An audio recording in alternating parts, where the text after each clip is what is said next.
Bonjour, ici Hugo de Sagesse Santé et dans cette vidéo je vais vous donner mon top 3 des aliments trop mis en avant. Ce sont donc des aliments que je trouve un peu trop médiatisés sur pas mal de sites.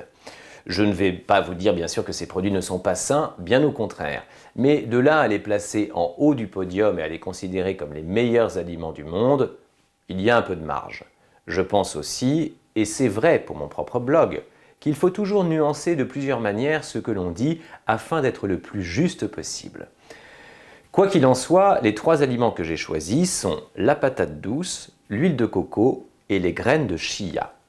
Si on prend la patate douce, je dirais que c'est un très bon aliment, très sain, mais trop souvent utilisé en remplacement de la pomme de terre normale au motif qu'elle lui est supérieure et super saine.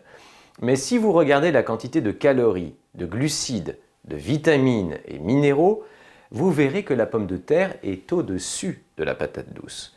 Et pour les personnes qui suivent un régime pauvre en glucides, la patate douce contient plus de glucides que la pomme de terre normale. Cependant, vous ne devez pas regarder uniquement la quantité de glucides, mais aussi l'index glycémique. Et c'est le plus gros avantage de la patate douce. L'index glycémique de la pomme de terre est de 78, assez élevé donc. Elle va donc produire un plus grand pic de glycémie, ce qui est lié à une plus faible teneur en fibres de l'aliment, car les fibres ralentissent le passage du sucre dans le sang en tapissant les intestins d'une couche fine. Cela ne produit pas de pic de glycémie, mais une courbe continue. La patate douce n'a pas un indice glycémique de 78, mais seulement de 46. C'est bien moins et cela séduit beaucoup de personnes qui ont un diabète de type 2 ou des personnes en surpoids. Mais cela ne veut pas dire que la patate douce est un aliment fantastique ou méga sain. Vous pourriez alors le dire du brocoli également. Manger des patates douces tous les jours n'est pas si bénéfique et ne vous apportera pas beaucoup plus de vitamines et de nutriments. Conclusion, c'est un bon produit, mais il ne faut pas en abuser. Je passe maintenant à l'huile de coco. C'est pareil, j'ai déjà fait beaucoup de vidéos et d'articles au sujet de l'huile de coco. Selon moi, la plupart des huiles de coco que vous pouvez acheter sont des huiles bon marché et donc de piètre qualité. J'ai de vrais doutes quand on parle du pressage à froid de ces huiles.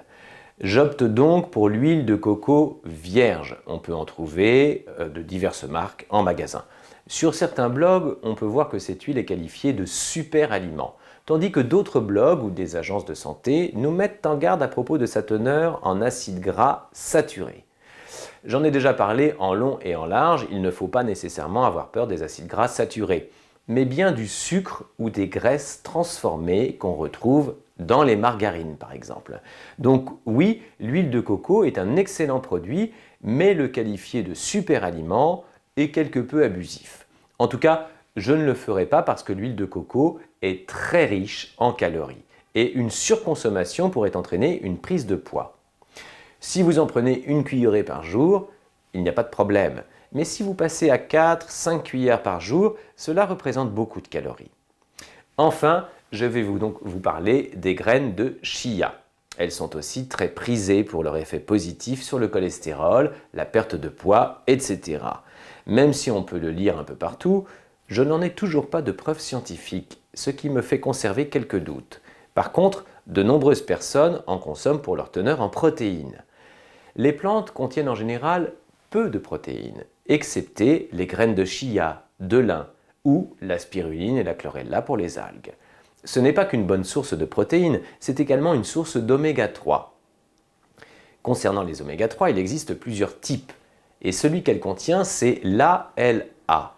Contrairement aux DAA et EPA qui sont très bons pour la santé, les oméga 3 ALA peuvent présenter certains dangers, sans compter qu'une portion de poisson vous apportera plus d'oméga 3 DAA et EPA que le chia.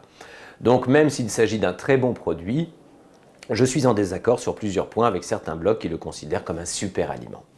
Si vous voulez consommer des oméga 3, optez pour les poissons gras qui en sont pour moi la meilleure source. Ou alors optez pour des huiles à base d'algues. Vous pouvez en trouver sous forme de capsules qui contiennent énormément de DAA et d'EPA. C'est une manière d'en absorber, si vous ne consommez pas de produits d'origine animale.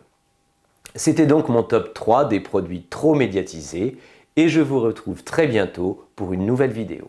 Merci d'avoir regardé cette vidéo. Si elle vous a plu, alors n'hésitez pas à mettre votre pouce en l'air et à me suivre sur ma chaîne YouTube.